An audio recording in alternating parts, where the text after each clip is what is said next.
শরতের পর মা আবার আসেন হেমন্তকালে হৈমন্তিকা রূপে, মানে মা জগদ্ধাত্রী রূপে।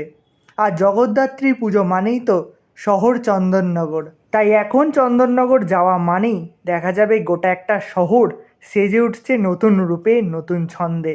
তাই আজ বিকেলেই চলে গেছিলাম আমার প্রতিবেশী শহর চন্দননগরে। প্রথমে বাগবাজার, বড়বাজার, তেমাতা, এমনকি কানাইলাল পল্লীতে বিশ্বের বড় জগদ্ধাত্রী কতটা এগোলো কাজ দেখতে তোমাদের সঙ্গে ভিডিও শেয়ার করছি।